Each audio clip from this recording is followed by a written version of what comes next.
सर्वदे कुशलं गच्छन् ये च शत्रुजिदादे गच्छिरास्ते सुखं रामो भगवान् सात्वतां प्रभु प्रद्युम्न सर्ववृष्टीनां सुखमास्ते महारथं गम्भीररे वनियुद्धो वर्तते भगवान् शीर्षण्या ये चान्ये सात्ववर्षभा.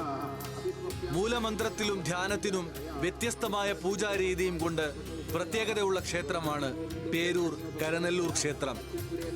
പേരൂർ ദേശത്തിന്റെ ഐശ്വര്യവും കാവലും ഭഗവതിയാണെന്നാണ് വിശ്വാസം. പേരൂർ കാവ് എന്നറിയപ്പെട്ടിരുന്ന ഇവിടം പിന്നീടാണ് പേരൂർ ക്ഷേത്രമായി മാറിയത്. ഭഗവതി കാവിൽ കുടിയിരുന്നു എന്നാണ് സങ്കല്പം. ദേശവാസികളുടെ ഏത് സങ്കടവും ഇവിടെ എത്തി പറഞ്ഞാൽ മാറും എന്നാണ് വിശ്വാസം.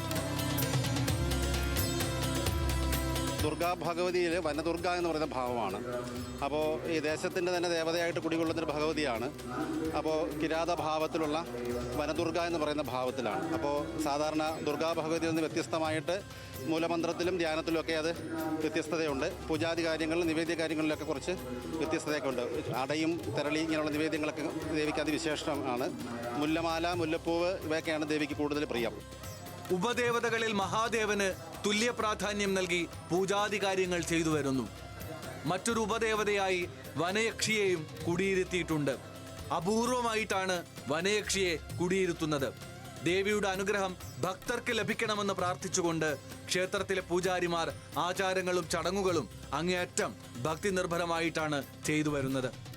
ക്ഷേത്രത്തിലെ മറ്റൊരു പ്രധാന ചടങ്ങ് നടന്നു വരുന്നത് തൃക്കാർത്തിക മഹോത്സവമാണ്. സരസ്വതി പൂജ, ആയില്യ പൂജ, നൂറും പാലും, തൃക്കാർത്തിക പൊങ്കൽ തുടങ്ങിയവയ്ക്ക് നിരവധി ഭക്തരാണ് ക്ഷേത്രത്തിലേക്ക് ഒഴുകിയെത്തുന്നത്. തെക്കൻ കേരളത്തിൽ വനദുർഗയെ മുഖ്യപ്രതിഷ്ഠയായി ആരാധിക്കുന്ന അപൂർവം ക്ഷേത്രങ്ങളിൽ ഒന്നാണ് പേരൂർ കരനെല്ലൂർ ക്ഷേത്രം. ന്യൂസ് മലയാളം, കൊല്ലം.